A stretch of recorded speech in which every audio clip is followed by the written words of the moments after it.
اعوذ باللہ من الشیطان الرجیم بسم اللہ الرحمن الرحیم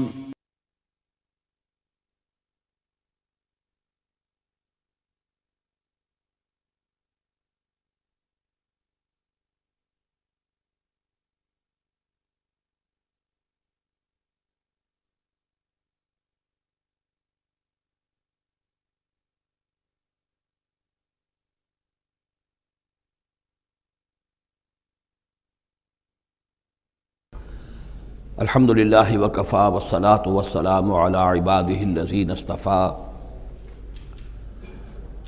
خصوصاً علی افضلہم وخاتم النبیین محمد الامین وعلی آلہ وصحبہ اجمعین اما بعد فقد قال اللہ تبارک وتعالی کما ورد فی سورۃ الحجر اعوذ باللہ من الشیطان الرجیم بسم اللہ الرحمن الرحیم وَلَقَدْ جَعَلْنَا فِي السَّمَاءِ بُرُوجًا وَزَيَّنَّاهَا لِلنَّاظِرِينَ وَحَفِظْنَاهَا مِنْ كُلِّ شَيْطَانٍ رَجِيمٍ إِلَّا مَنِ اسْتَرَقَ السَّمْعَ فَأَتْبَعَهُ شِهَابٌ مُّبِينٌ صدق اللہ العظیم۔ رب اشرح لي صدری ویسر لي امری واحلل عقدۃ من لسانی یفقہوا قولی۔ اللہم ربنا الہمنا رشدنا واعذنا من شرور انفسنا، اللہم ارنا الحق حقا وارزقنا اتباعہ وارنا الباطل باطلا وارزقنا اجتنابہ، اللہم ربنا آنس وحشتنا فی قبورنا وارحمنا بالقرآن العظیم، اللہم اجعلہ لنا اماما ونورا وہدى ورحمہ، اللہم ذکرنا منہ ما نسینا وعلمنا منہ ما جہلنا وارزقنا تلاوتہ آناء اللیل وآناء النہار واجعلہ لنا حجتا یا رب العالمین آمین۔ سورہ حجر کے پہلے رکوع میں، جس کا ترجمہ ہم کر چکے ہیں، 2 مرتبہ قرآن حکیم کے لیے لفظ آیا ہے الذکر، اس کی طرف خصوصی توجہ کی ضرورت ہے۔ ایک تو یہ کہ خود اللہ تعالیٰ نے فرمایا انا نحن نزلنا الذکر وانا لہ لحافظون، ہم نے ہی یہ ذکر، یہ قرآن نازل کیا ہے اور ہم ہی اس کے محافظ ہیں۔ اور ایک مرتبہ آیا ہے کہ جو آپ کے مخالفین تھے اور جو استہزاء کر رہے تھے، انہوں نے مذاق اڑاتے ہوئے کہا یا ایھا الذی نزل علیہ الذکر انک لمجنون، اے وہ شخص کہ جس کا گمان ہے کہ اس پر الذکر نازل ہوا ہے، ہم تو سمجھتے ہیں کہ تمہارا دماغی توازن ٹھیک نہیں رہا، یا یہ کہ تم پر کسی آسیب کا سایہ آ گیا ہے۔ یہ مجنون کی وضاحت بھی سمجھ لیجئے، مجنون جن سے بھی بنا ہے۔ جن کہتے ہیں عربی زبان میں مخفی شے کو، اس لیے جنین کہلاتا ہے وہ بچہ جو ابھی رحم مادر میں ہے، جو نظر نہیں آتا، چھپا ہوا ہے، معلوم تو ہے کہ بچہ ہے، پیٹ میں ہے، لیکن یہ کہ جنین ہے، وہ ابھی وہ چھپا ہوا ہے۔ اسی سے لفظ جنت بنا ہے۔ جنت جو ہے زمین کا وہ ٹکڑا ہے جس پر خوب درخت ہوں، پودے ہوں، گھاس ہو، تو زمین چھپی ہوئی ہو، زمین ڈھکی ہوئی ہے، زمین جو ہے نمایاں نہیں ہے۔ جنت وہ ہے۔ جن علیہ اللیل کا آیا تھا کہ جب حضرت ابراہیم کا تذکرہ تھا، جب رات نے اس پر تاریکی کا پردہ طاری کر دیا تو گویا کہ ہر شے چھپ گئی۔ تو یہ جو جن کسی پر آ جانا، جس کو ہم کہتے ہیں اس پر کو آسیب کا سایہ ہو گیا ہے، تو مجنون کے معنی یہ بھی تھے۔ اور مجنون اس کو بھی کہتے تھے کہ جس کا دماغی توازن ٹھیک نہ رہا ہو۔ اور یہ بات خاص طور پر نوٹ کرنے کی ہے کہ یہ بات اصل میں حضور کے بارے میں بالکل ابتدائی دور میں کہی گئی تھی، اور اس کے کہنے والوں میں وہ لوگ بھی تھے کہ جو معاندانہ انداز میں نہیں بلکہ ہمدردانہ انداز میں کہہ رہے تھے۔ یعنی بالکل شروع میں جب حضور نے دعویٰ کیا نبوت کا اور فرمایا کہ اس طرح میں تھا وہاں غار حرا میں، اور وہاں فرشتہ آیا ہے، جبرائیل آیا ہے، تو بہت سے لوگوں کو گمان ہوا کہ معلوم ہوتا ہے کہ کوئی بدروح، کوئی آسیب کا سایہ ہو گیا ہے انہیں۔ تو اس حوالے سے اس میں صرف مخالفت ابھی نہیں تھی، بلکہ اس میں ان کے لیے واقعتاً ایک بالکل چونکہ نئی بات تھی، لہٰذا یہ کہنے کا معاملہ جو ہے اس پہلو سے بھی تھا کہ اچھے بھلے آدمی تھے، ہم سوچتے تھے کہ واقعی یہ کئی دن جا کے مراقبے کرتے ہیں، اب یہ رہتے ہیں وہاں غار میں اکیلے تنہا دن رات، تو کہیں کچھ ہو نہ جائے تو معلوم ہوتا کچھ ہو گیا ہے، تو کوئی نہ کوئی جنون عارضہ ہو گیا ہے یا جن کا سایہ ہو گیا ہے۔ تو اس لفظ کو بھی سمجھ لیجیے، اور جو بتانا تھا وہ یہ ہے کہ سورہ نون جو کہ بالکل ابتدائی دور میں نازل ہوئی ہے، جس کا نام سورہ قلم بھی ہے، 29ویں پارے کی دوسری سورت، اس میں بھی یہی بات جو ہے کہی گئی ہے۔ اسی کے حوالے سے میں آپ کو بتا رہا ہوں کہ یہ سورہ مبارکہ جو ہے بالکل ابتدائی دور کی صورتوں میں سے ہے، اسی مشابہت کی وجہ سے۔ قرآن مجید کا ذکر ہونا اس معنی میں ہے، کئی مرتبہ واضح کر چکا ہوں کہ قرآن کا فلسفہ یہ ہے کہ جو ایمانی حقائق ہیں، خاص طور پر اللہ کی ذات کا علم اور اس کی صفات کا علم، وہ روح انسانی کے اندر موجود ہے، بس صرف اس پر ظہول کا پردہ طاری ہو گیا۔ جیسے آپ کو کوئی چیز پہلے معلوم تھی، اب یاد نہیں رہی، معلوم تھی لیکن اب بھول گیا۔ بھولنے کا مطلب کیا ہے کہ وہ آپ کی یادداشت کے ذخیرے میں کہیں نیچے اتر گئی ہے۔ وہ حافظ خانہ جو ہے، ہر انسان کی میموری جو ہے، اب اس کے نہ معلوم کتنے تہہ خانے ہیں، ان میں کسی نچلے تہہ خانے میں جا کر چھپ گئی ہے، وہ آپ کے شعور کی سطح پر نہیں ہے۔ تو کوئی چیز جس کا اس سے تعلق ہو، وہ اگر سامنے آئے گی تو فوراً وہ چیز یاد آ جائے گی۔ ایک دوست سے سالہ سال ہو گئے ملاقات نہیں ہوئی، کبھی خیال بھی نہیں آیا، بھول گئے آپ اس کو، لیکن اچانک کبھی اس نے کوئی رومال آپ کو دیا تھا، کوئی قلم دیا تھا، آپ نے ٹرنک میں رکھا ہوا تھا، ٹرنک کھولا، وہ قلم یا رومال دکھائی دیا، فوراً دوست یاد آ گیا۔ تو یہ قلم یا یہ رومال جو ہے یہ آیت ہے، یہ نشانی ہے، اس نشانی سے آپ کو ایک بھولی بسری بات یاد آ گئی۔ اسی طرح یہ آیات آفاقیہ، آیات انفسیہ، آیات قرآنیہ، یہ آیات ہیں، نشانیاں ہیں یاد دلانے کے لیے، تاکہ اللہ یاد آ جائے۔ حقیقت میں اللہ تعالیٰ کا علم اور اللہ کی معرفت سوئی ہوئی ڈورمنٹ پوزیشن میں، ڈورمنٹ کنڈیشن میں ہماری روح میں موجود ہے۔ تو الذکر، دی ریممبرنس یا دی ریمائنڈنگ، یہ اصل میں وہ چیزیں کہ جو روح انسانی کے اندر موجود ہیں لیکن جن پر ظہول کے اور نسیان کے پردے پڑ گئے ہیں، ان پردوں کو ہٹا کر تازہ کرنا۔ وَلَقَدْ جَعَلْنَا فِي السَّمَاءِ بُرُوجًا، اور ہم نے آسمان میں برج بنائے۔ یہ بھی ابھی ہم نہیں کہہ سکتے کہ ان کی اصل حقیقت کیا ہے، یہ بھی آیات متشابہات میں سے شمار ہوں گے۔ وَزَيَّنَّاهَا لِلنَّاظِرِينَ، اور ہم نے اسے مزین کر دیا ہے آسمان کو اور برجوں کو دیکھنے والوں کے لیے، جو بھی ستارے نظر آتے ہیں، کیا رنگا رنگ نقشہ آسمان پر نظر آتا ہے۔ وَحَفِظْنَاهَا مِن كُلِّ شَيْطَانٍ رَجِيمٍ، البتہ اب یہ وہ بات ہے جو ایمان بالغیب کے حوالے سے ہمیں ماننی ہوگی کہ ان ستاروں کا ایک کام یہ بھی ہے کہ اللہ تعالیٰ نے ان کو گویا کہ پہرے کی جگہیں بنایا ہے، ہم نے حفاظت کی ہے ان کی ہر شیطان رجیم سے، جو بھی شیطان مردود ہے اس کی طرف سے حفاظت کا یہ سارا سامان ہے کہ جو آسمانوں میں کیا گیا ہے۔ اب اس کے لیے آج میں چاہتا ہوں کہ وہ بات آپ سمجھ لیں اچھی طرح، کہ جیسے آپ آگے آ بھی جائے گا کہ انسانوں کی تخلیق جو ہے وہ تو یوں سمجھیے اس کائنات کے تخلیق کے اعتبار سے بڑی ریسنٹ شے ہے، بڑی ماضی قریب کی بات ہے۔ انسانوں سے بہت پہلے جنات پیدا کیے گئے تھے، جنات سے بہت پہلے ملائکہ پیدا کیے گئے تھے، اور انسانوں کی ارواح بھی اسی دور میں پیدا کی گئیں جبکہ یہ ملائکہ پیدا کیے گئے تھے۔ تو جتنی مخلوقات کو ہم جانتے ہیں، بہت سی مخلوقات اب بھی ایسی ہوگی کہ جس کا ہمیں کوئی شعور نہیں، ادراک نہیں، ہم جانتے ہی نہیں۔ جیسے ابھی ہمیں ریسنٹلی معلوم ہوا وائرس بھی کسی بلا کا نام ہے، اس سے کچھ پہلے ہمیں معلوم ہوا بیکٹیریا بھی کسی چیز کو کہتے ہیں، ورنہ یہ کہ ان چیزوں کا کوئی علم ہمیں نہیں تھا۔ ابھی پتہ نہیں اور کیا کیا چیزیں ہیں کہ جو ظہور میں آنے والی ہیں، لیکن جو چیزیں بھی آج تک ہم جانتے ہیں ان میں یوں سمجھیے کہ جن ہستیوں میں خود شعوری ہے، سیلف کانشسنس، وہ 3 مخلوقات ہیں صرف، ملائکہ، جنات اور انسان۔ باقی جو حیوانات ہیں زمین کے اوپر، چاہے وہ بر کے ہیں یا بحر کے ہیں یا ہوا کے ہیں، فضا کے ہیں، پرندے ہوں یا زمین پر چلنے والے خشکی کے جانور ہوں یا دریا میں اور سمندر کے اندر جو بھی حیوانات ہیں، مچھلیاں ہیں یا اور جاندار ہیں، ان سب میں شعور تو ہے، خود شعوری نہیں ہے۔ البتہ یہ کہ ترتیب یہی ہے کہ پہلے جنات پیدا کیے گئے، اور وہ چونکہ آگ سے پیدا کیے گئے تھے، تو ان کے اندر پوٹینشل جو قوت ہے وہ ہم انسانوں کے مقابلے میں بہت زیادہ ہے، اور ان کی رسائی اس کائنات میں بہت دور تک ہے۔ مثلا میرا یہ گمان ہے، باقی چیزیں تو میں خاص وثوق سے کہہ رہا ہوں، لیکن میرا گمان یہ ہے کہ جو سولر سسٹم ہے، چونکہ ہماری اس پوری جو ہماری یہ فیملی ہے، یہ خاندان ہے، جو یہ سولر سسٹم ہے، سورج کا کنبہ کہلاتا ہے، تو اس کا جو منبع سرچشمہ ہے وہ سورج ہے، اور معلوم ہوتا ہے کہ اسی کی آگ سے اور اسی کی لپٹ سے اور جنات کی تخلیق ہوئی ہے۔ تو یہ جنات، سولر سسٹم پورا کا پورا جو ہے وہ جنات کے دائرے میں داخل ہے، وہ اس میں آ جا سکتے ہیں۔ اس کے لیے انہیں کسی راکٹ کی ضرورت نہیں، کسی مشین کی ضرورت نہیں، کسی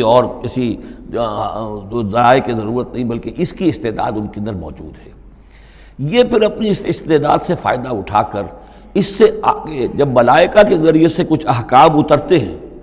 آسمان سے اللہ تعالیٰ کی کوئی تدبیر ہے، ملائکہ کے حوالے کیے گئے ہیں، تو یہ پھر ان سے کچھ چیزیں اچکنے کی کوشش کرتے ہیں تاکہ وہ جا کر انسانوں میں سے جو وہ عامل لوگ ہیں، کاہن لوگ ہیں، ان کو جا کے ان کو کچھ بتا دیں کہ اب یہ ہونے والا ہے۔ اس لیے کہ ملائے اعلیٰ میں فیصلہ ہو گیا، اللہ تعالیٰ کے ہاں ایک چیز کی تدبیر جو ہے وہ طے ہو گئی، اب اللہ تعالیٰ نے فرشتوں کے حوالے کیا ایگزیکیوشن کے لیے۔ ایسے ہی ہے جیسے کہ پریزیڈنٹ ہاؤس سے تو ایک حکم جو ہے وہ جاری ہو گیا، اب اس کا اجرا ہوا ہے، اب کوئی ٹائپ کرے گا، ٹائپ کر کے اسے ڈسپیچ کرے گا، وہ پھر کسی جگہ پر پہنچے گا، پہنچتے وقت لگے گا۔ اگر وہ جو ٹائپسٹ ہے جس نے ٹائپ کیا ہے وہ ٹیلی فون کرتے کہ صاحب اب یہ حکم آنے والا ہے، وہ تو آ جائے گا، تو ظاہر بات ہے وہ حکم تو پہنچ گیا اس کو، اور اس کے حوالے سے وہ جس شخص کو اس نے یہ خبر دے دی ہے وہ اپنی دکان چمکا سکتا ہے کہ دیکھیے مجھے پہلے سے معلوم تھا کہ یہ حکم آنے والا ہے۔ تو اس کائناتی حکومت کے اندر یہ سلسلہ ہے جس کے لیے کہ پھر اللہ تعالیٰ نے اس سولر سسٹم سے آگے کی جو بھی یونیورس ہے اس میں، یہ میرا گمان ہے جو میں عرض کر رہا ہوں اللہ عالم، اس میں ان جنات کو آگے بڑھنے سے روکنے کے لیے ان ستاروں کے اندر وہ میزائلز نصب کر رکھے ہیں کہ جب بھی کوئی جنات میں سے ادھر آگے ٹریس پاس کرنے کی کوشش کرتا ہے تو اس پر وہ میزائل پھینکا جاتا ہے جس کو ہم شہاب ثاقب کہتے ہیں۔ یہ ہے پورا نظام کہ جو یہاں ہمارے سامنے آ رہا ہے۔ تو اس کی یہ حقیقت بہت حد تک تو یوں سمجھیے کہ ایمان بالغیب، کل من عند ربنا، ہمارے رب کے طرف سے ہے، ہم اس پر ایمان رکھتے ہیں۔ لیکن اب کسی نہ کسی حد تک یہ چیزیں جو ہے، جو بھی ہماری سائنٹیفک اب جو ارتقاء ہو رہا ہے، ترقی ہو رہی ہے، اس کے ساتھ کسی نہ کسی درجے میں کوریبوریشن ہو جاتی ہے۔ وَحَفِظْنَاهَا مِنْ كُلِّ شَيْطَانٍ رَجِيمٍ، اور ہم نے حفاظت کر لی ہے ان آسمانوں کی ان شیاطین سے کہ جو مردود ہیں۔ إِلَّا مَنِ اسْتَرَقَ السَّمْعَ، سوائے اس کے کہ جو کوئی چرا کے لے بھاگا، مطلب یہ کہ فرشتہ نازل ہو رہا ہے اور فرشتے کے ساتھ احکام بھی ہیں، چونکہ یہ وہ نوری ہے، یہ ناری ہے، نور اور نار کے درمیان فاصلہ بہت تھوڑا ہے، بہت قرب ہے، لہذا اس کی بدولت اسی وجہ سے یہ جن تھا جو تھا عزازیل، لیکن فرشتوں کے ساتھ اس کا اٹھنا بیٹھنا تھا، انہی میں شامل تھا، اسی لیے ان کی جو آپس میں جو ان کا قرب ہے اس کی وجہ سے فرشتوں سے کوئی اچک لیتے ہیں۔ إِلَّا مَنِ اسْتَرَقَ السَّمْعَ، اگر کسی نے کوئی چیز سن لی اور سن کر وہ بھاگا، فَأَتْبَعَهُ شِهَابٌ مُبِينٌ، تو اس کے پیچھے اس کا پیچھا کرتا ہے ایک انگارہ چمکتا ہوا۔ یہ مثائلز ہیں کہ جو اللہ تعالیٰ نے نصب کیے ہوئے ہیں۔ وَالْأَرْضَ مَدَدْنَاهَا، اور زمین کو ہم نے پھیلا دیا جیسے بستر پھیلایا جاتا ہے۔ وَأَلْقَيْنَا فِيهَا رَوَاسِيَ، اور اس میں ہم نے لنگر ڈال دیے۔ یہ پہاڑ جو ہیں قرآن مجید بار بار کہتا ہے کہ زمین کا جو سٹیبلائزنگ ایفیکٹ ہے ان پہاڑوں کا زمین کی حرکت کے دوران۔ فَأَنبَتْنَا فِيهَا مِنْ كُلِّ شَيْءٍ مَوْزُونٍ، اور اس میں ہم نے اگا دی ہر شے جو کہ بہت ہی اندازے سے ہے، یعنی یہ کہ جو بھی کوئی ایک شے بھی اگر ایک حد سے آگے بڑھ جائے تو وہ باقی ساری چیزوں کو ختم کر دے گی۔ بعض ایسی مچھلیاں ہیں کہ اگر ان کی جو ریپروڈکٹیو صلاحیت ہے، جتنے ان کے انڈے ہوتے ہیں وہ سب انڈے جو ہیں وہ مچھلیاں بن جائیں تو چند ہی سال کے اندر یہ زمین جو ہے اس سے کئی گنا حجم جو ہے وہ ایک مچھلی کی اولاد سے اور ایک مچھلی کی نسل سے وجود میں آ جائے گا۔ تو ایک کنٹرول کیا ہوا اللہ نے ہر شے کے اوپر، تمام چیزیں جو ہیں وہ ایک اندازے کے مطابق، ایک وزن کے ساتھ، ایک اندازے کے ساتھ اس دنیا میں چل رہی ہیں۔ مِنْ كُلِّ شَيْءٍ مَوْزُونٍ، ہر چیز جو ہے وہ ایک اندازے اور وزن کے مطابق ہے۔ وَجَعَلْنَا لَكُمْ فِيهَا مَعَائِشَ، اور ہم نے اس میں تمہارے لیے طرح طرح کے معاش کے سلسلے پیدا کر دیے۔ وَمَن لَسْتُمْ لَهُ بِرَازِقِينَ، اور ہم تو ان کو بھی روزی کا سامان دیتے ہیں جن کو تم رزق نہیں دیتے۔ ایک تو یہ ہے کہ تمہارے پاس گھوڑا بندھا ہوا ہے، تمہیں فکر رہتی ہے چارہ اس کو دینا ہے، کچھ نہ کچھ دانہ ڈالنا ہے، لیکن کتنی مخلوقات ہماری ہے کہ تم نہیں ہو اس کو رزق دینے والے، ہم رزق پہنچا رہے ہیں۔ وَإِن مِّن شَيْءٍ إِلَّا عِندَنَا خَزَائِنُهُ، اور نہیں ہے کوئی شے مگر یہ کہ ہمارے پاس تو اس کے خزائن ہیں، لا متناہی، ہماری ریسورسز جو ہیں وہ یہ کہ لمیٹڈ نہیں ہے، لیکن وَمَا نُنَزِّلُهُ إِلَّا بِقَدَرٍ معلوم، ہم نہیں نازل کرتے اس میں سے مگر ایک اندازے کے مطابق جو طے شدہ ہے۔ یعنی یہ کہ سٹور تو بہت بڑا ہے، لیکن یہ کہ سٹور سے جو ایشو ہوتا ہے اللہ تعالیٰ کے ہاں ہر چیز کا، تو اس کا ایشو ہونا جو ہے وہ اندازے کے مطابق ہے، ایک حساب کتاب کے ساتھ ہے، ورنہ جیسا کہ میں نے کہا کیوس ہو جائے۔ وَأَرْسَلْنَا الرِّيَاحَ لَوَاقِحَ، اور ہم نے بھیج دی ہوائیں، ہم بھیج دیتے ہیں ہوائیں جو بوجھل ہوتی ہیں یا بوجھل کرنے والی ہوتی ہیں۔ لواقعہ کا مفہوم پہلے تو یہ سمجھا جاتا تھا کہ چونکہ وہ بادلوں کو لے کر آتی ہے اس اعتبار سے، لیکن اب ادھر ایک اشارہ ہو رہا ہے جدید سائنس کے حوالے سے کہ پولن گرینز جو ہیں وہ بھی ہواؤں کے ذریعے سے آتے ہیں، اور وہ پھر آ کر پھولوں کو جب وہ وہاں فرٹیلائزیشن ہوتی ہے تو اس سے پھر وہ فصل بنتی ہے۔ تو ہوائیں جو ہیں وہ گویا کہ بار آور کرتی ہیں، اور اس طریقے سے یہ نباتاتی نظام چل رہا ہے۔ فَأَنزَلْنَا مِنَ السَّمَاءِ مَاءً، پھر ہم نے اتار دیا آسمان سے پانی، فَاسْقَيْنَاكُمُوهُ، پھر ہم نے وہ پانی تمہیں پلایا، تمہارے پینے کے لیے بندوبست کیا۔ وَمَا أَنْتُمْ لَهُ بِخَازِنِينَ، اور دیکھو تم اس کا سٹور نہیں کر سکتے، اس کا خزانہ نہیں بنا سکتے۔ کہاں کس طرح بناؤ گے خزانہ؟ واقعہ یہ ہے کہ یہ جو واٹر سائیکل ہے اس دنیا میں، یہ بھی اللہ تعالیٰ کے عظیم یعنی سمجھیے کہ کرشموں میں سے اور اللہ کے معجزات میں سے بہت بڑا معجزہ ہے کہ یہ جو ہمارے پہاڑوں کے اوپر اتنے بڑے بڑے گلیشیئرز ہیں، یہ کیا ہے؟ یہ واٹر سٹوریج ہے، ٹینکس ہے۔ یہیں سے تو پانی ہے جو آ رہا ہے نیچے، وہ پگھل رہا ہے سب دھوپ سے، اور پھر وہ ندی نالوں سے ہو کے دریاؤں میں آیا، اور دریاؤں سے ہوتا ہوا زیر زمین سوتوں میں سے بھی گزر رہا ہے۔ وہ آپ نے کہیں پمپ سے نکال لیا، کہیں کنواں کھود لیا، پھر وہ پانی سارا کا سارا سمندروں کے اندر پہنچ گیا، ڈرین ہو گیا، پھر سمندر سے اب یہاں پر وہ ہو رہا ہے کہ دھوپ کی تمازت سے اب اس کی وہ بخارات بن رہے ہیں، اور وہ بخارات اوپر جا رہے ہیں، پھر وہ واپس جا رہا ہے، پھر وہ جو اوور ہیڈ ٹینکس ہیں وہ پھر جو ہے ریپلینش ہو رہے ہیں، وہ ساری جو کمی ہو گئی تھی پھر نئی برف پڑ گئی ہے، نیا سٹور۔ یہ جو نظام ہے اللہ کا، اور یہ واٹر سائیکل سے ہی زندگی قائم ہے۔ مبدأ حیات پانی ہے، مادہ تخلیق حیوانات کا، جو اس دنیا کے حیوانات ہیں ان کا مادہ تخلیق مٹی ہے، مادہ تخلیق جنات کا آگ ہے، مادہ تخلیق انسانی ارواح اور ملائکہ کا نور ہے، لیکن مبدأ حیات جو ہے، حیات انسانی جو ہے یہاں پر، یا حیات حیوانی جو زمین کی ہے، اس پلینٹ کے اوپر جو زندگی ہے، اس کا مبدأ پانی ہے، اس حیات کا۔ تو اب یہ پانی کا سائیکل ہے جو چل رہا ہے۔ وما انتم لہو بخازنین، تم اس پانی کا کتنا خزانہ کر سکتے ہو، کتنا سٹور کر سکتے ہو، کس طرح کا نظام چلا سکتے ہو، کتنے بڑے پیمانے پر یہ واٹر سائیکل جو ہے اللہ تعالیٰ نے اس دنیا کے اندر چلایا ہوا ہے۔ وَإِنَّا لَنَحْنُ نُحْيِي وَنُمِيتُ، اور یہ یقیناً ہم ہی ہیں جو باقی بھی رکھتے ہیں اور موت بھی وارد کرتے ہیں، زندہ بھی رکھتے ہیں اور موت بھی وارد کرتے ہیں۔ وَنَحْنُ الْوَارِثُونَ، اور پھر ہم ہی وارث ہوں گے، ہر شے ختم ہو جائے گی، کسی کی کوئی ملکیت نہیں رہے گی، ساری کی ساری چیزیں پھر ہماری ہی کائنات ہے، ہماری ہی ملکیت ہے۔ وَلَقَدْ عَلِمْنَا الْمُسْتَقْدِمِينَ مِنْكُمْ وَلَقَدْ عَلِمْنَا الْمُسْتَأْخِرِينَ، ہمارے علم میں سے ہے کون لوگ تم میں سے آگے بڑھیں گے۔ اب دیکھیے چونکہ ابتدائی زمانے کی صورت ہے یہ، اب کون لوگ ہوں گے جو آگے بڑھ کر قرآن کو سینے سے لگائیں گے، کون لوگ ہوں گے جو محمد کی دعوت پر لبیک کہیں گے، یعنی جو ہم پڑھ چکے ہیں سورہ توبہ میں، السابقون الاولون من المہاجرین والانصار والذین اتبعوہم بإحسان، یہ کون لوگ ہوں گے ہمیں معلوم ہے۔ ہم تو پہلے سے جانتے ہیں کہ ابو بکر ایک لمحے کی دیر نہیں لگائے گا، ہمیں معلوم ہے کہ عثمان کو ایک کچھ زیادہ وقت نہیں لگے گا، ہمیں معلوم ہے کہ ابو بکر کی تبلیغ سے یہ طلحہ اور زبیر اور عبد الرحمن ابن عوف اور سعید ابن زید اور یہ سب لوگ جو ہے ایمان لے آئیں گے، اور ہمیں یہ بھی معلوم ہے کون پیچھے رہ جائے گا، وہ بھی ہمیں معلوم ہے۔ وَلَقَدْ عَلِمْنَا الْمُسْتَقْدِمِينَ مِنْكُمْ وَلَقَدْ عَلِمْنَا الْمُسْتَأْخِرِينَ وَإِنَّ رَبَّكَ هُوَ يَحْشُرُهُمْ، اور پھر آپ کا رب ان سب کو جمع کرے گا۔ إِنَّهُ حَكِيمٌ عَلِيمٌ، یقیناً وہ کمال حکمت والا اور علم رکھنے والا ہے۔ اب جو اگلا رکوع آ رہا ہے سورہ مبارکہ کا، یہ اس اعتبار سے بڑا اہم ہے کہ اس میں تخلیق انسانی کے ضمن میں ایک بڑی ثقیل اصطلاح استعمال ہوئی ہے،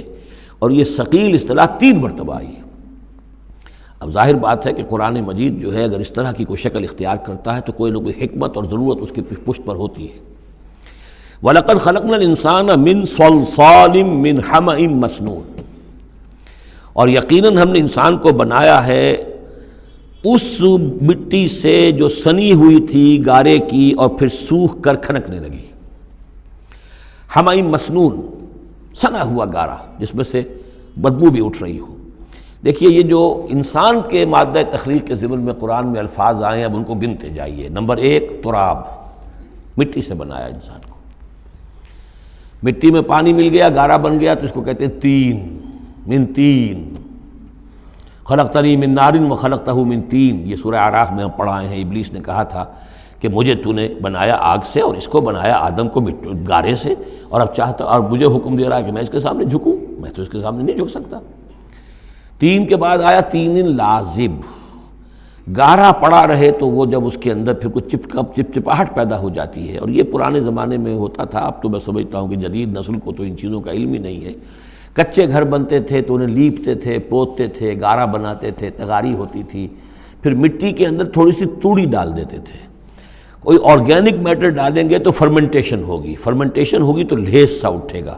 ورنہ یہ کہ گارا جو ہے اگر اس گارے سے اگر پلسٹر کریں گے تو وہ پھٹ جائے گا۔ لیکن جب وہ گارا ذرا سن جاتا ہے، اس میں لیس پیدا ہو جاتا ہے، تو پھر جب آپ اس کے ساتھ لیپتے تھے دیواروں کو، میں نے تو اپنے بچپن میں یہ سب دیکھا ہے، ایسے گھروں میں ہم رہے بھی ہیں کہ جن میں یہی فرش بھی اسی طریقے سے لیپے ہوئے ہوتے تھے اور دیواریں بھی ہوتی تھیں،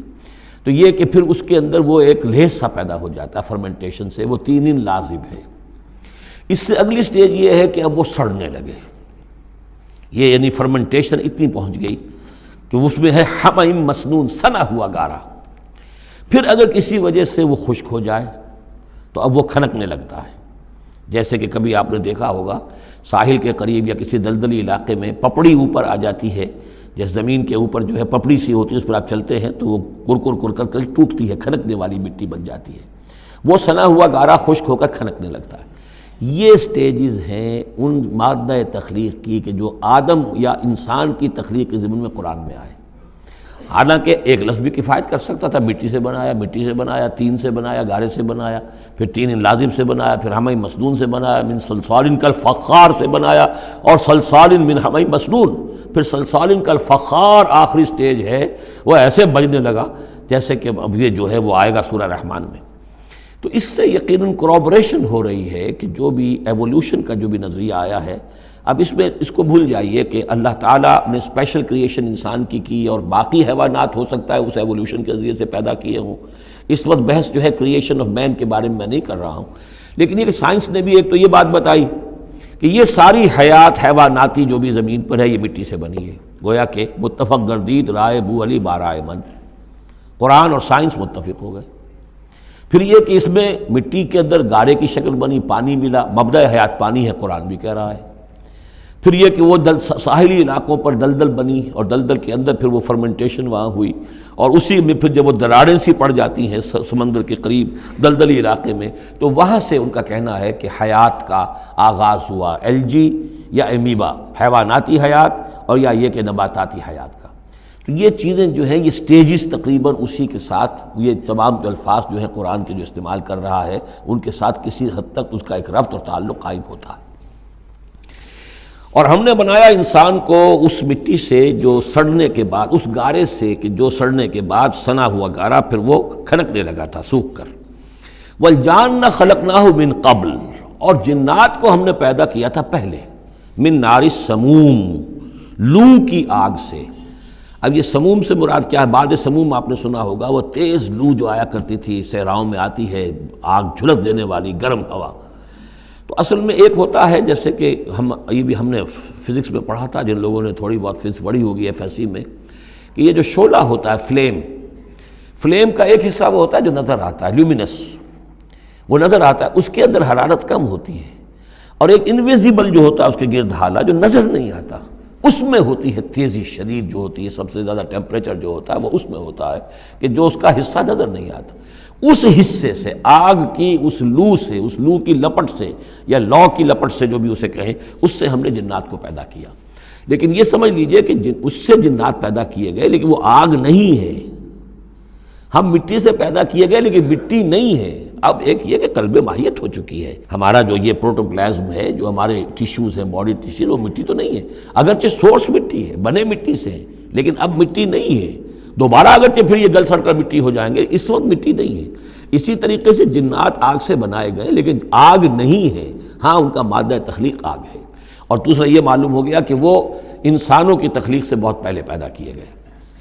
وَإِذْ قَالَ رَبُّكَ لِلْمَلَائِكَةِ إِنِّي خَالِقٌ بَشَرًا مِّن صَلْصَالٍ مِّنْ حَمَإٍ مَّسْنُونٍ، اور یاد کرو جب کہ کہا تھا آپ کے رب نے فرشتوں سے کہ میں بنانے والا ہوں ایک بشر اس کھنکناتے ہوئے سنے ہوئے گارے سے۔ پھر وہی الفاظ من صلصال من حمأ مسنون، ثقیل لفظ ہے، ثقیل اصطلاح ہے۔ اور یہاں خاص طور پر نوٹ کیجئے کہ لفظ آدم نہیں آیا، بشر بنانے لگا ہوں۔ کہیں بھی قرآن مجید میں جہاں یہ تخلیق کے ابتدائی مراحل بیان ہوتے ہیں لفظ آدم کہیں نہیں ملے گا آپ کو، سوائے وہ ایک آیت میں نوٹ کرا چکا ہوں سورہ آل عمران کی، کہ عیسیٰ کی مثال بھی اللہ کے نزدیک آدم کی سی ہے، خلقہ من تراب ثم قال له کن فیکون، وہ ایک مثال موجود ہے، لیکن باقی کہیں آپ کو بشر انسان، جب میں بنانے والا ہوں ایک انسان اس مٹی سے سنے ہوئے گارے کی جو سوکھ کر کھنکھنانے لگی ہے، فَإِذَا سَوَّيْتُهُ، جب میں اس کا تسویہ کر لوں، تخلیق کے بعد تسویہ ہوتا ہے، جیسے کسی شے کا ایک حیولہ بن گیا پھر اس کی نوک پلک سنواری جاتی ہے، مین سٹرکچر جو ہے کسی بلڈنگ کا کھڑا ہو گیا، اب اس کا آرکیٹیکچرل ٹچز ہیں، اس کے اوپر ڈیکوریشن ہے، اس پہ پینٹنگ ہے، یہ تسویہ ہے۔ فَإِذَا سَوَّيْتُهُ، پھر جب میں اسے پوری طرح نک سک سے درست کر دوں، صحیح بنا دوں، پورا کر لوں، وَنَفَخْتُ فِيهِ مِن رُوحِي، اور پھونک دوں میں اس میں اپنی روح میں سے، کہ روحی ضمیر متکلم کا صیغہ ہے سیدھا سیدھا، فَقَعُوا لَهُ سَاجِدِينَ، تو گر پڑنا اس کے سامنے سجدے میں، فَسَجَدَ الْمَلَائِكَةُ كُلُّهُمْ أَجْمَعُونَ۔ اب یہ تیسری مرتبہ پڑھ رہے ہیں ہم قرآن حکیم میں یہ قصہ آدم و ابلیس، تو کیا سجدہ سب فرشتوں نے، کل کے کل نے، سب نے مل کر، دیکھیے یہ جو ہے تاکید کی انتہا ہے، فرشتوں میں سے کوئی بھی مستثنیٰ نہیں رہا، نہ جبرائیل، نہ میکائیل، نہ اسرافیل، الا ابلیس، سوائے ابلیس کے، اور اس میں پھر گمان ہوتا ہے کہ شاید یہ بھی فرشتہ تھا، فرشتہ نہیں تھا، اس کی وجہ سورہ کہف میں مل جائے گی۔ ابا ان یکون مع الساجدین، اس نے انکار کیا سجدہ کرنے والوں کے ساتھ ہونے سے، قال یا ابلیس ما لک الا تکون مع الساجدین، اللہ نے فرمایا ابلیس کیا ہوا تجھے، کیا سبب ہے، تو کیوں نہیں ہوا سجدہ کرنے والوں کے ساتھ؟ قال لم اکن لاسجد لبشر خلقتہ من صلصال من حمأ مسنون، اس نے کہا میرے لیے یہ روا نہیں ہے، میرے لیے ممکن نہیں ہے کہ میں سجدہ کروں اس بشر کو جس کو تو نے پیدا کیا ہے سنے ہوئے گارے سے، جبکہ وہ کھنکھنانے لگا ہوا۔ قال فاخرج منها فإنك رجیم، اللہ نے فرمایا تو نکل جاؤ یہاں سے، اس میں سے نکل جاؤ، اس لیے کہ اب تم مردود ہو گئے ہو، وإن عليك اللعنة إلى يوم الدین، اور اب تم پر لعنت رہے گی یوم الدین تک، جزا و سزا کے دن تک، یوم بعث بعد الموت تک۔ قال رب فانظرنی الی یوم یبعثون، تو اس نے درخواست کی کہ پروردگار پھر مجھے ذرا مہلت دے دے، ڈھیل دے دے اس دن تک کے لیے جس دن کے یہ دوبارہ اٹھائے جائیں گے۔ قال فإنک من المنظرین، اللہ تعالیٰ نے اسی شان بے نیازی کے ساتھ فرمایا اچھا جاؤ ٹھیک ہے، تمہیں ڈھیل دے دی گئی، تمہیں یہ رخصت مل گئی، تمہیں یہ چھوٹ مل گئی، مہلت مل گئی، الی یوم الوقت المعلوم، اس وقت معین کے دن تک، یعنی یہ کہ اس وقت تک تم زندہ رہو گے۔ وہ ابلیس جو ہے جن، ویسے جنوں کی زندگیاں شاید انسانوں سے زیادہ ہوتی ہوں، میں نہیں جانتا کتنی ہوتی ہیں، لیکن یہ کہ کوئی اور جن نہیں ہے کہ جو اس وقت سے آج تک زندہ ہو سوائے اس ایک جن کے جس کا نام عزازیل تھا، اور یہ جن جو ہے وہ ابھی تک زندہ ہے اپنی اسی ذات کے ساتھ، باقی اس کی اولاد، اس کی اور نسل جو ہے، اس کی ذریت ہے، وہ اپنی جگہ ہے۔ قال رب بما اغویتنی، اب اس نے کہا پروردگار جو تو نے مجھے گمراہ کیا، اب نوٹ کیجئے وہ گمراہی کو اللہ کی طرف منسوب کر رہا ہے، بما اغویتنی، تو نے جو مجھے گمراہ کیا ہے، لأزینن لہم فی الارض ولأغوینہم اجمعین، تو میں اب ان کو یعنی آدم کی اولاد، آدم اور حوا کی اولاد کو میں زمین میں ان کو خوب مزین کر دوں گا، زمین ان کے لیے یہ اسی میں خوب گم ہو جائیں گے، زمین اور اس کی چمک دمک اور اس کی رونقیں اور زیبائشیں آرائشیں ان کی نگاہوں میں کھب جائیں گی، وَلَأُغْوِيَنَّهُمْ أَجْمَعِينَ، تجھے بھول جائیں گے، وہ لگ جائیں گے انہی چیزوں کے اندر، اور میں ان سب کو گمراہ کر کے چھوڑوں گا، لَأُغْوِيَنَّهُمْ أَجْمَعِينَ، سب کو، إِلَّا عِبَادَكَ مِنْهُمُ الْمُخْلَصِينَ، سوائے ان میں سے ان کے کہ جن کو تو اپنا خاص بندہ بنا لے، تو اپنا خاص بندہ بنا لے، مخلص کر لے، یہاں پھر وہی نوٹ کیجئے مخلص ہے، مخلصین، جن کو تو خالص کر لے اپنے لیے، ظاہر بات ہے کہ اس پر تو میرا زور نہیں چلے گا، باقی یہ کہ میں کسی کو چھوڑوں گا نہیں۔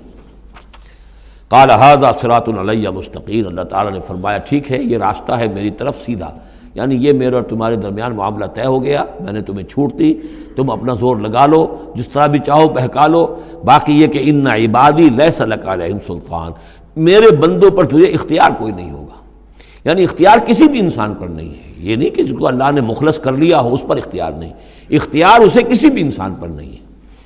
ان عبادی لیس لک علیہم سلطان الا من اتبعک من الغاوین، سوائے ان کے کہ جو خود تیری پیروی کرے، خود غاوین میں سے ہو، خود ان کے اندر غواہ ہو، خود ان کے اندر سرکشی ہو، خود وہ جو ہے وہ اپنی نفس پرستی کی طرف مائل ہو، وہ تو تیری پیروی کریں گے، ان کو تو جدھر چاہے لے جا، جس کھائی میں چاہے لے جا کے ان کو پھینک دے، اور جس جہنم کے جس وادی میں چاہے ان کو گرا دے، مجھے اس سے دلچسپی نہیں، لیکن یہ کہ میرے کسی بندے پر تجھے اختیار حاصل نہیں ہوگا۔ وَإِنَّ جَهَنَّمَ لَمَوْعِدُهُمْ أَجْمَعِينَ، اور پھر جہنم ہی ان سب کا ٹھکانہ ہوگا، سب کا جو بھی تیری پیروی کریں گے۔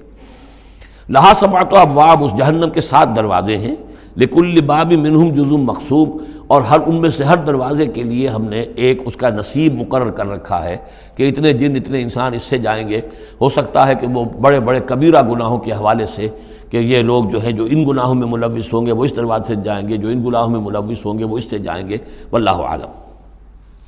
ان المتقین فی جنات وعیون، اب وہی سائملٹینیس کنٹراسٹ کہ جب جہنم والوں کا تذکرہ ہوا تو متقین کا بھی، اور جو اہل تقویٰ ہوں گے فی جنات وعیون، وہ ہوں گے جنتوں میں، باغات میں اور چشموں میں، ادخلوہا بسلام آمنین، ان سے کہا جائے گا داخل ہو جاؤ ان باغات میں پورے امن کے ساتھ، کوئی خوف نہیں، کوئی اندیشہ نہیں۔ وَنَزَعْنَا مَا فِي صُدُورِهِم مِّن غِلٍّ، یہ مضمون پہلے بھی آ چکا ہے، اور ہم نکال دیں گے ان کے دلوں میں سے جو کچھ قدورت ہوگی، اہل ایمان کی آپس میں کوئی شکوہ، کوئی شکایت، کسی سے کوئی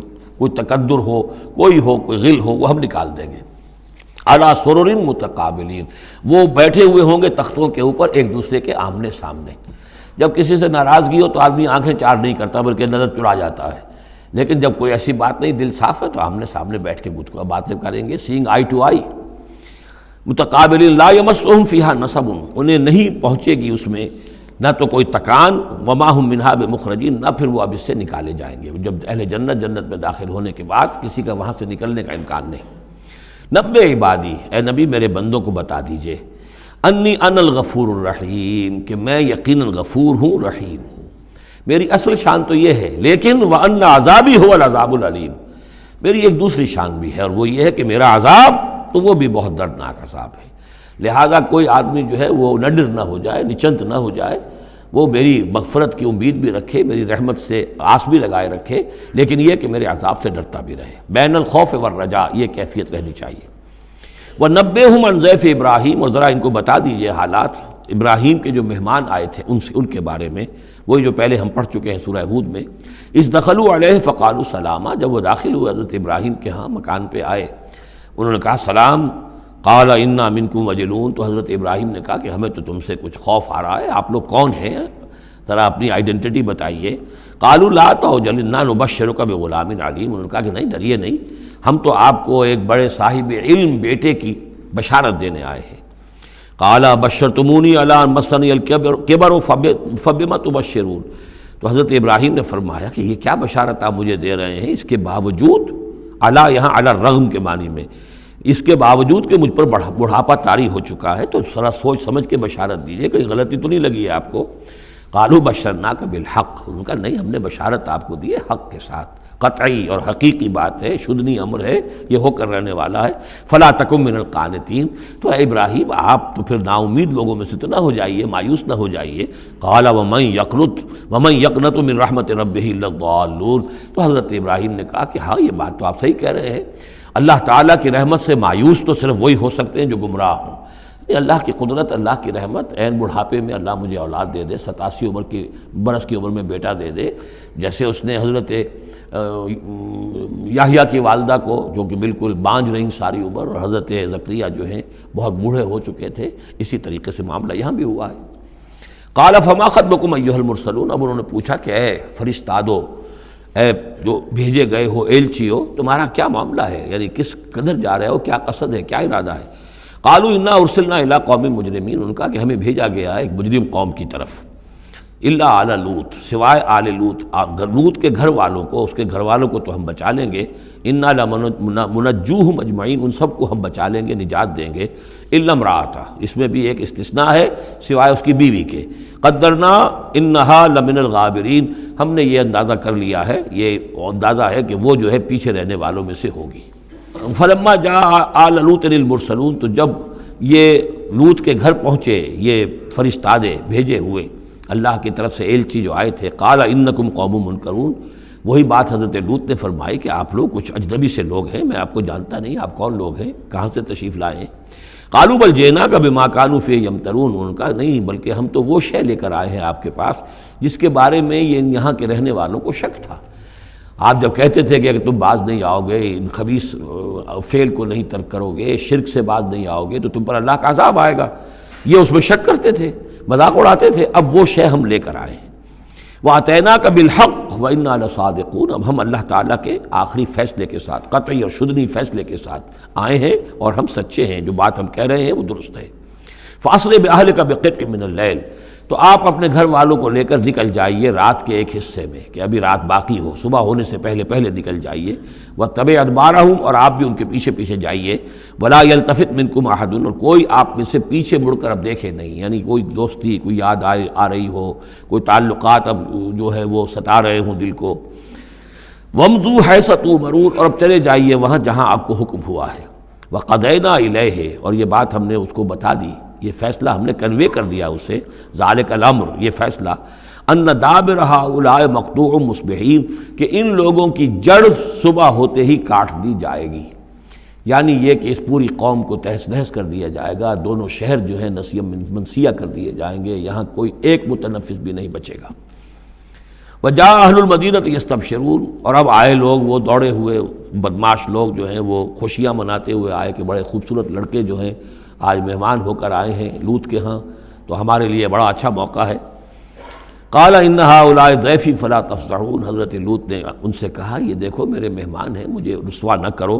واتقوا اللہ ولا تخزون، اللہ کا تقوی اختیار کرو اور میری بے آبروئی مت کرو۔ قالوا اولم ننہک عن العالمین، انہوں نے کہا کہ دیکھو لوط، ہم نے تمہیں تمام جہانوں والوں سے روکا ہوا نہیں ہے کہ تم ٹھیکہ مت لو کسی کا، ہم جس کے ساتھ جو چاہیں کریں، تم کون ہوتے بیچ میں آنے والے، تم کو ٹھیکیدار بن گئے ہو پوری دنیا کے۔ اولم ننہک، کیا ہم نے منع کیا تمہیں، نہیں کیا تمہیں کہ تمام جہان والوں کی حمایت میں نہ کھڑے ہو جایا کرو۔ قال ہؤلاء بناتی ان کنتم فاعلین، ان کا یہ میری بیٹیاں حاضر ہیں، اگر تمہیں کچھ کرنا ہی ہے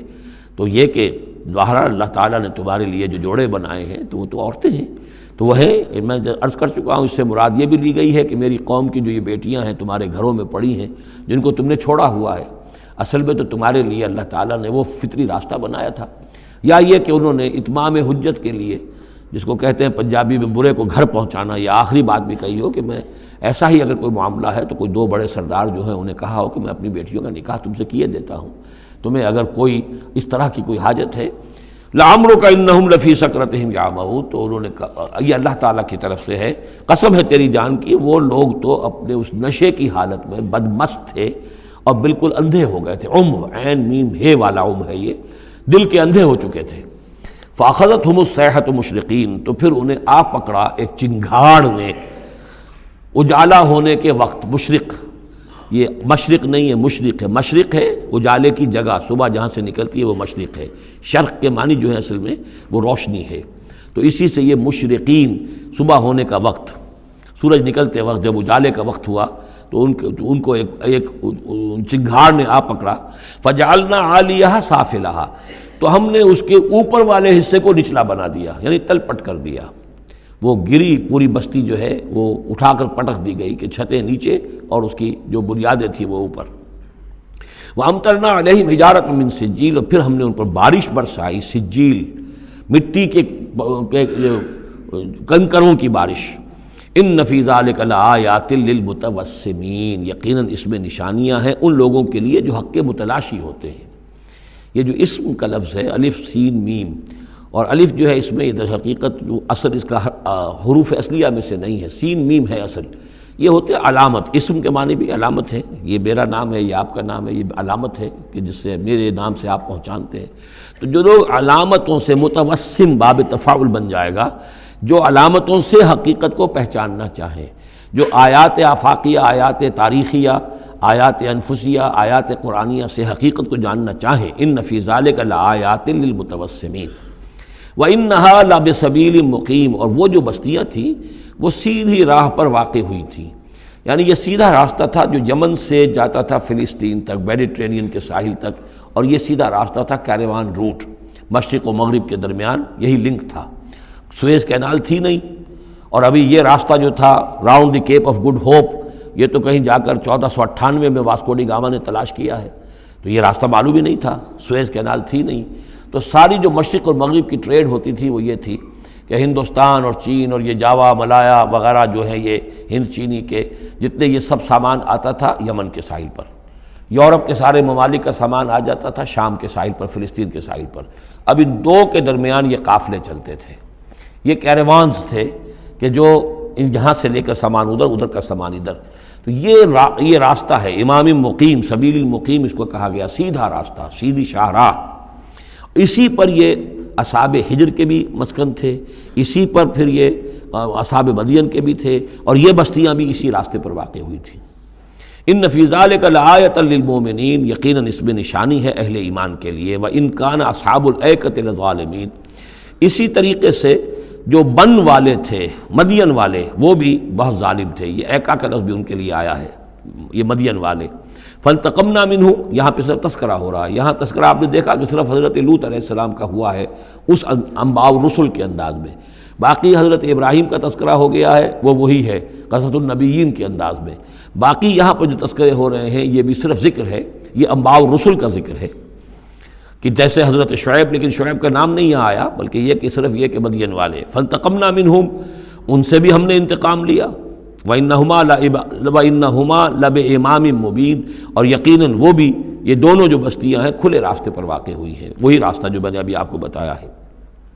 وَلَقَدْ كَذَّبَ أَصْحَابُ الْحِجْرِ الْمُرْسَلِينَ، اصحاب الحجر یہ قوم سمود کا دوسرا نام ہے، وہ علاقہ جو ہے جہاں یہ قوم سمود آباد تھی اس کو علاقے کو حجر بھی کہتے ہیں، جیسے کہ وہ علاقہ جہاں قوم عاد آباد تھی اسے احقاف کہتے ہیں، اس علاقے کا نام احقاف تھا، قوم کا نام عاد تھا، جو رسول بھیجے گئے وہ ہود تھے۔ اس علاقے کا نام حجر ہے، قوم کا نام سمود ہے، جو رسول بھیجے گئے وہ حضرت صالح تھے علیہ الصلاۃ والسلام۔ وَلَقَدْ كَذَّبَ أَصْحَابُ الْحِجْرِ الْمُرْسَلِينَ، اسی طرح ہجر والوں لوگوں نے بھی، اس علاقے کے لوگوں نے بھی جھٹلایا بھیجے ہوں کو، رسولوں کو۔ ان میں سے بہت سے نبی ہوں گے، پھر بعد میں اللہ نے آخری جو ہے حضرت صالح علیہ السلام کو بھیجا رسول کی حیثیت سے۔ وَآتَيْنَاهُمْ آیَاتِنَا، انہیں ہم نے اپنی آیات دیں، ان کو تو خاص طور پر جو ہے وہ اتنی حصی نشانی دکھائی گئی، ایک وہ جو اونٹنی کا معاملہ، حضرت صالح کی اونٹنی کا معجزہ۔ فَكَانُوا عَنْهَا مُعْرِضِينَ، لیکن وہ ان سے منہ ہی پھیرتے رہے، اعراض ہی کرتے رہے۔ وَكَانُوا يَنْحِتُونَ مِنَ الْجِبَالِ بُيُوتًا آمِنِينَ، اور وہ پہاڑوں کو تراش کر اپنے لیے بڑے امن والے گھر بناتے تھے۔ یہ گھر آج بھی موجود ہیں، میں خود بھی ایک مرتبہ گیا ہوں اور دیکھ کر آیا ہوں اس پورے علاقے کو۔ فَأَخَذَتْهُمُ الصَّيْحَةُ مُصْبِحِينَ، تو انہیں بھی آ پکڑا ایک چنگھاڑ نے صبح کے وقت۔ فما اغنا عنہم ما کانوا یکسبون، تو کچھ نہ کام آ سکا ان کے وہ ساری کمائی جو انہوں نے کی تھی، جو کچھ انہوں نے مال اسباب جمع کیا تھا، عذاب الہی سے بچانے میں کچھ بھی مفید ثابت نہ ہوا۔ تو اس سورہ مبارکہ میں گویا کہ حضرت شعیب کا نام لیے بغیر ان کا ذکر آ گیا، حضرت صالح کا نام لیے بغیر ان کا ذکر آ گیا، حضرت لوط کا ذکر جو ہے وہ نام کے ساتھ آیا۔ تو تین تو ہیں وہ انباء الرسل میں سے، اور ایک حضرت ابراہیم علیہ السلام کا ذکر، وہ اسی انداز میں جس انداز میں کہ سورہ ہود میں اس سے پہلے آ چکا ہے۔ اب جو آخری 15 آیات ہیں اس سورہ مبارکہ کی وہ بڑی اہم ہیں دعوت دین کے اعتبار سے، اور جس حالت میں کہ اس وقت محمد رسول اللہ صلی اللہ علیہ وسلم تھے، اور اس سے بھی آپ کو معلوم ہو جائے گا کہ یہ خاص اس دور میں نازل ہوئی ہے جبکہ حضور کی دعوت جو ہے ابھی ابتدائی مراحل میں تھی، اور ابھی آپ کو پہلے تو آپ کی دعوت کا دور تھا کہ آپ پرسن ٹو پرسن دعوت دے رہے تھے، علل اعلان اس معنی میں نہیں، ڈنکے کی چوٹ نہیں، بلکہ جن سے تعلق تھا، جن سے دوستی تھی، جن سے پرانی واقفیت تھی، جس سے آپ کہیں گے کہ پرسن ٹو پرسن جو ہے دعوت چل رہی تھی۔ اگرچہ کوئی دور بھی حضور کی دعوت میں انڈر گراؤنڈ دور کا نہیں آیا ہے،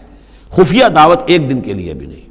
بعض لوگ اس دور میں بعض تحریکیں ایسی ہیں کہ جو اس کو خفیہ سے تعبیر کرتے ہیں کہ انڈر گراؤنڈ موومنٹ تھی، تو یہ غلط ہے۔ انڈر گراؤنڈ دعوت کا حضور کی دعوت میں سیرت میں ایک دن بھی نہیں ہے۔ البتہ یہ ضرور ہے کہ جیسے ایک نیچرل ایک تدریج ہوتی ہے، اس کے اندر ایک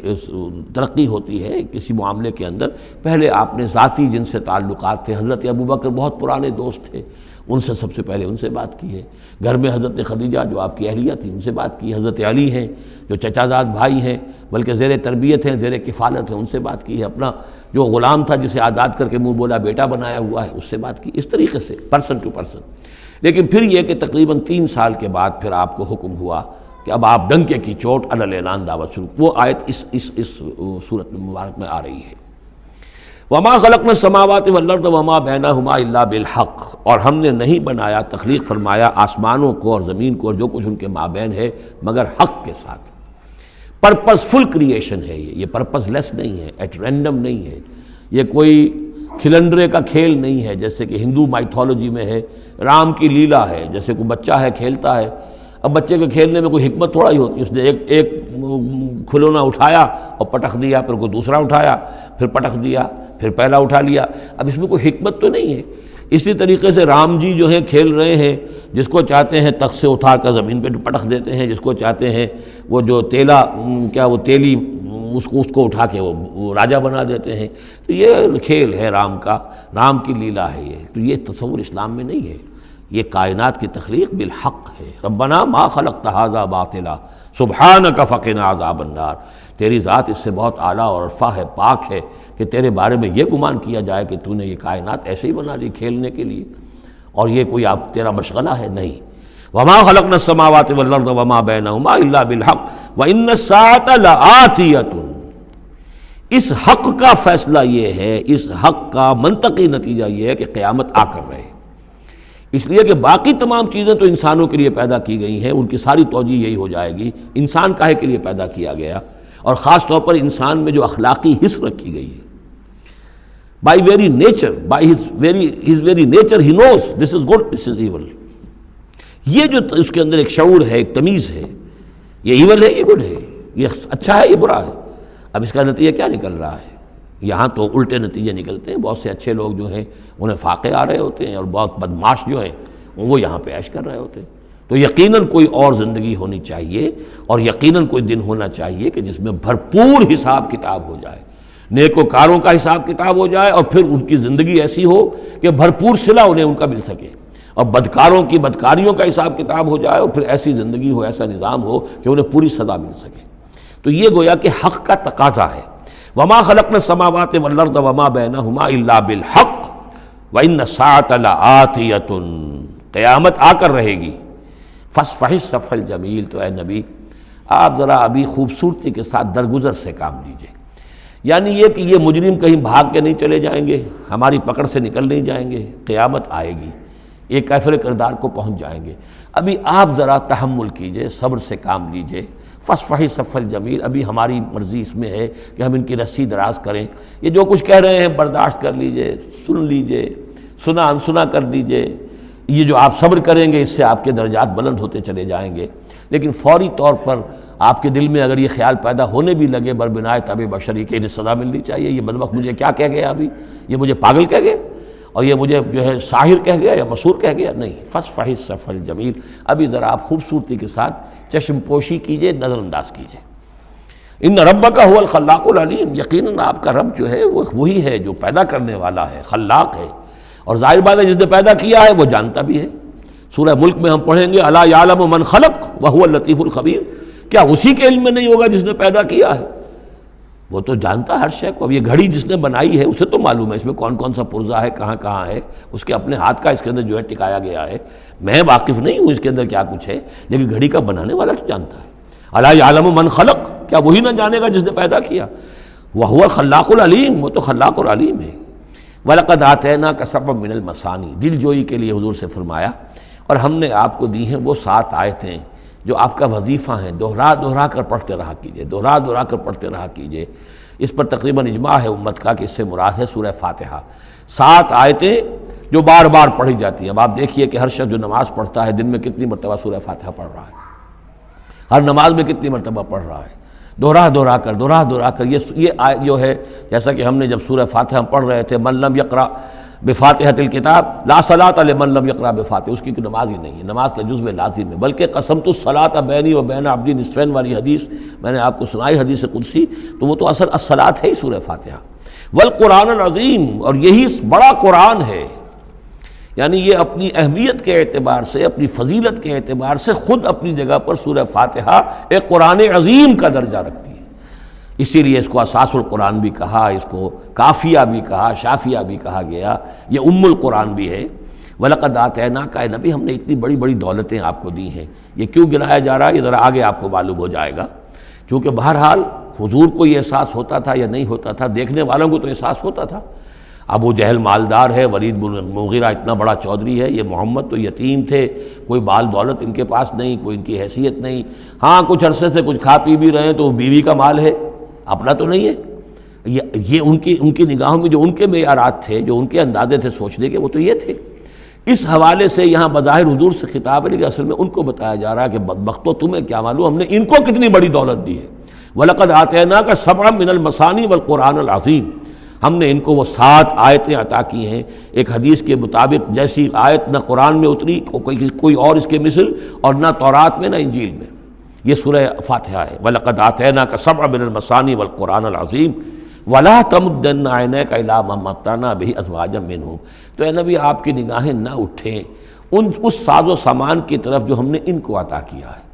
ابو جہل کو اگر دے رکھا ہے، ولید بن مغیرہ کو دے رکھا ہے، اور بڑے سرداروں کو دے رکھا ہے، ان کی جائیدادیں ہیں، ولید بن مغیرہ کے باغات طائف میں بھی ہیں، اس کی جائیداد طائف میں بھی ہے، مکے میں بھی ہے، آپ کی نگاہ ادھر اٹھے ہی نہ۔ پر کاہ کے برابر، جیسا کہ ایک حدیث میں آتا ہے کہ دنیا مافیہا کی حیثیت اگر اللہ کی نگاہ میں ایک مچھر کے پر کے برابر بھی ہوتی تو اللہ کسی کافر کو ایک گھونٹ پانی بھی اس دنیا سے نہ دیتا۔ جو اللہ کا ماننے والا اور جاننے والا، اللہ کو جاننے والا ہو، تو اس کی نگاہ میں تو پھر اس دنیا و مافیہا کی وہی وقت ہونی چاہیے، وہ متاثر نہ ہو یہاں کی چمک دمک سے، آپ کی نگاہ اٹھے ہی نہ۔ لا تمدن عینیک الی ما متعنا بہ ازواجا منہم، ان کو جو ہم نے دے رکھا ہے ساز و سامان اور زیبائش اور آرائش جو ہے، آپ کی نگاہیں ادھر نہ اٹھیں۔ ولا تحزن علیہم، اور اب دیکھیے ان کے اوپر جو بھی اب عذاب آئے گا یا جس عذاب کے مستحق ہو رہے ہیں، آپ اس پر غم بھی نہ کھائیے۔ ٹھیک ہے، یہ آپ کا کنبہ ہے، قبیلہ ہے، اب ابو لہب آپ کا چچا بھی ہے، لیکن یہ کہ اب غم نہ کیجئے آپ۔ وَاخْفِضْ جَنَاحَكَ لِلْمُؤْمِنِينَ، اور آپ اپنے کندھوں اور بازوؤں کو ذرا جھکا کر رکھیے اہل ایمان کے لیے۔ یہ ہمارے فقراء جب آتے ہیں، یہ جو غلام طبقے سے جو لوگ آئے ہیں، یہ لوگ جو گرے پڑے طبقات سے تعلق رکھتے ہیں، جب یہ آپ کے پاس آئیں تو آپ ان کا استقبال کیجئے۔ فَقُلْ سَلَامٌ عَلَيْكُمْ كَتَبَ رَبُّكُمْ عَلَىٰ نَفْسِهِ الرَّحْمَةَ، تو اس انداز میں ان کا استقبال کیجئے، ان کے سامنے تواضع کیجئے، ان کے سامنے اپنے کندھوں کو جھکائیے۔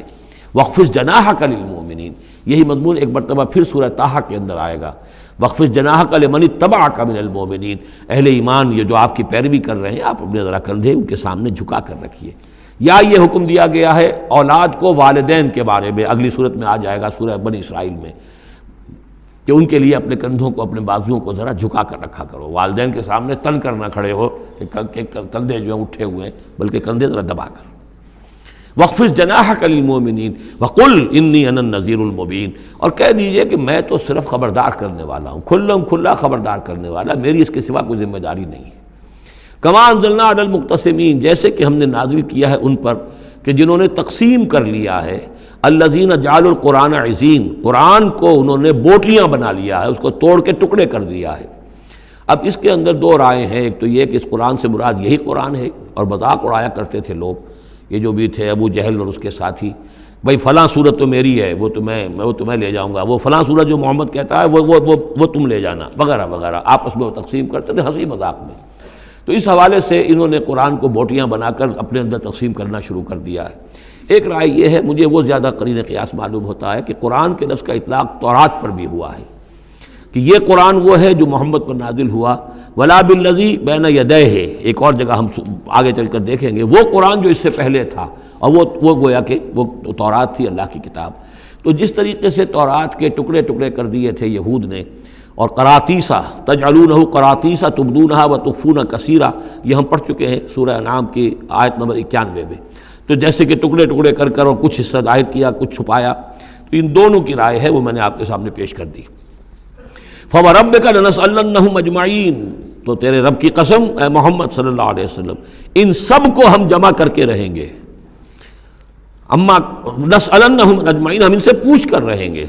یہ لفظ وہی آ گیا ہے، فَلَنَسْأَلَنَّ الَّذِينَ أُرْسِلَ إِلَيْهِمْ وَلَنَسْأَلَنَّ الْمُرْسَلِينَ، یہ جو سورہ اعراف کی آیت نمبر 6 تھی، ہم لازماً پوچھ کر رہیں گے ان سے بھی جن کی طرف رسولوں کو بھیجا گیا، اور ان سے بھی کہ جن کو رسول بنا کر بھیجا گیا۔ فَوَرَبِّكَ لَنَسْأَلَنَّهُمْ أَجْمَعِينَ، تو آپ کے رب کی قسم ہم ان سب سے پوچھ لیں گے، حساب کتاب لے لیں گے، یہ تھوڑے سے وقت کی بات ہے، آپ ذرا صبر کیجئے۔ اما کانوا یعملون، جو کچھ کہ یہ کر رہے تھے، فاصدع بما تؤمر، یہ ہے وہ آیت۔ اب ڈنکے کی چوٹ علی الاعلان کہیے جس چیز کا آپ کو حکم ہوا ہے۔ یہ جب حکم آیا حضور کو تو پھر آپ کوہ صفا پر کھڑے ہوئے، اور پھر آپ نے وہاں، اگرچہ ظاہر بات ہے کہ اس کا کوئی امکان نہیں تھا کہ آپ ننگے ہو جاتے، لیکن جو وہاں کا رواج تھا وہ یہ تھا کہ اگر کسی شخص کے پاس کوئی ایسی خبر آتی تھی کہ فلاں قبیلے کے لوگ جو ہیں آج رات ہمارے اوپر حملہ کریں گے، شب خون ماریں گے، اب کیسے لوگوں کو بتائیں؟ کوئی کمیونیکیشن ماس میڈیا تو ہے نہیں، کیسے خبر دیں، کیا کریں؟ تو وہ یہ کرتا تھا کہ وہ شخص کپڑے اتار کے مادر ذات برہنہ ہو کر کسی اونچی جگہ کھڑا ہو جاتا تھا تاکہ ہر طرف سے لوگ دیکھ لیں کہ ایک ننگا آدمی کھڑا ہے۔ نذیر عریان کہتے تھے اسے، ننگا خبردار کرنے والا۔ اب جہاں تک اس کی آواز جا رہی ہے آواز لگاتا تھا وا صباحا، ہائے وہ صبح جو آنا چاہتی ہے، آیا چاہتی ہے، اس لیے کہ صبح کے وقت ہوتے تھے حملے، یہ جس کو آج کل آپ کہتے ہیں small hours of the morning, وہ بہت غفلت کا وقت ہوتا ہے آدمی کا، صبح رات کے 2-3 بجے جو ہے ٹھنڈی ٹھنڈی نیند آئی ہوتی ہے، اس وقت وہ آتے تھے، حملہ کرتے تھے، لوٹ مار کرتے تھے، قتل کرتے تھے اور بھاگ جاتے تھے۔ تو وا صباح، ہائے وہ صبح جو آیا چاہتی ہے۔ تو اب لوگ دوڑتے تھے کہ بھائی کہاں کی خبر آئی ہے، کون ہے، کون سا قبیلہ ہے، کس کے بارے میں اطلاع ہے، اطلاع صحیح ہے غلط ہے۔ تو یہ ان کا رواج تھا۔ تو حضور نے یہ کیا، صرف ایک چیز اس میں سے نکال دی، ننگے ہونے کا سوال نہیں تھا معاذ اللہ، لیکن آپ بھی کھڑے ہو گئے کوہ صفا پر، وا صباحا کا نعرہ لگایا۔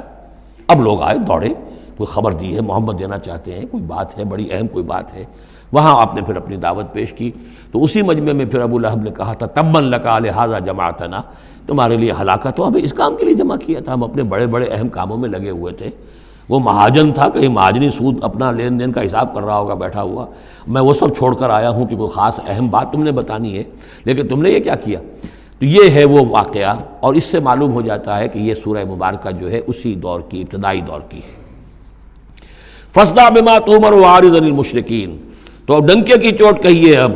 جو کہ آپ کو حکم دیا گیا ہے، اور ان مشرکوں سے اعراض کیجئے، پرواہ نہ کیجئے ان کی۔ انا کفیناک المستہزئین، یہ جو استہزاء کرنے والے ہیں، تمسخر اڑانے والے ہیں، ہم آپ کی طرف سے ان کے لیے کافی ہو رہیں گے، ان کی کوئی مخالفت آپ کا کچھ بال بیکا نہیں کر سکے گی۔ الذین یجعلون مع اللہ الہا آخر، جو اللہ کے ساتھ ساتھ اور بھی الہ گھڑے بیٹھے ہوئے ہیں، فسوف یعلمون، تو ان قریب انہیں معلوم ہو جائے گا کہ اصل حقیقت کیا ہے اور وہ کس طرح کی گمراہیوں میں پڑے ہوئے تھے۔ اب وہ آیت آ گئی جس کا کئی مرتبہ میں حوالہ دے چکا ہوں، اور سورہ انعام میں خاص طور پر وَلَقَدْ نَعْلَمُ، اے نبی ہمیں خوب معلوم ہے، اَنَّكَ يَضِيقُ صَدْرُكَ بِمَا يَقُولُونَ، کہ جو کچھ یہ لوگ کہہ رہے ہیں اس سے آپ کا سینہ بھجتا ہے۔ کسی نے پاگل کہہ دیا، کسی نے مجنون کہہ دیا، آصیب کا سایہ آ گیا، کوئی ہمدردی کے انداز میں آ کے کہتا ہے۔ عتبہ ابن ربیعہ ایک دفعہ آیا، چونکہ وہ بزرگ تھا، خاندان کا معمر آدمی تھا، بھتیجے میرے بڑے تعلقات ہیں عاملوں سے بھی، کاہنوں سے بھی، واقعی اگر کوئی تم پر کوئی سایہ ہو گیا ہے، کوئی بری روح کوئی آ گئی ہے تو مجھے بتا دو، میں بلا کے لے آؤں گا، علاج کرا دوں گا تمہارا۔ اب کوئی کچھ کہہ رہا ہے، کوئی کچھ کہہ رہا ہے، کسی نے کہا شاعر ہے، کسی نے کہا کہ ایک انہوں نے غلام پکڑ کے رکھا ہوا ہے، عجمی غلام، اسے کمرے میں بند کیا ہوا اپنے گھر کے اندر، اور وہ عالم ہے بہت بڑا جو پورے پچھلی کتابوں کا جاننے والا، اس سے ڈکٹیشن لیتے ہیں اور پھر آ کر ہم پر دھونس جماتے ہیں کہ یہ اب وہی آئی ہے۔ تو یہ ساری باتیں سنتے تھے حضور صلی اللہ علیہ وسلم، تو آپ کو تکلیف پہنچتی تھی، کوفت ہوتی تھی۔ وَلَقَدْ نَعْلَمُ، اے نبی یہ نہ سمجھیے کہ ہمیں اندازہ نہیں ہے کہ آپ کو کوفت ہو رہی ہے، آپ کو تکلیف ہو رہی ہے، آپ کا سینہ بھیجتا ہے۔ وَلَقَدْ نَعْلَمُ أَنَّكَ يَضِيقُ صَدْرُكَ بِمَا يَقُولُونَ، کہ جو کچھ یہ لوگ کہہ رہے ہیں اس سے آپ کا سینہ بھیجتا ہے۔ فَسَبِّحْ بِحَمْدِ رَبِّكَ، بس اپنے رب کے حمد میں اور تسبیح میں لگے رہیے، تسبیح کیجئے اپنے رب کی حمد کے ساتھ، اسی سے آپ کے دل کو سکون ہوگا، اطمینان ہوگا، اسی سے یہ کہ آپ کے لیے استقامت اور صبر کے راستے جو ہیں وہ کھلتے چلے جائیں گے۔ وَقُم مِّنَ السَّاجِدِينَ، اور سجدہ کرنے والوں میں ہو جائیے، آپ سجدہ کیجئے، تسبیح کیجئے، حمد کیجئے، اپنے رب کے ساتھ تعلق مع اللہ ہے کہ جو ان تمام سختیوں کو آپ کے لیے آسان کر دے گا۔ جتنا اللہ سے اپنے اس قلبی اور ذہنی رشتے کو مضبوط سے مضبوط تر بنائیں گے، اتنی ہی یہ تمام چیزیں جو ہیں آپ پر ہلکی ہوتی چلی جائیں گی۔ وَاعْبُدْ رَبَّكَ حَتَّىٰ يَأْتِيَكَ الْيَقِينُ، اور اپنے رب کی بندگی میں، پرستش میں لگے رہیے یہاں تک کہ وہ یقینی بات آ جائے۔ اور وہ یقینی بات کیا ہے؟ جو یقینی شے ہے، شدنی ہے، موت، یعنی یہ کہ تا دم آخر دم فارغ مباش،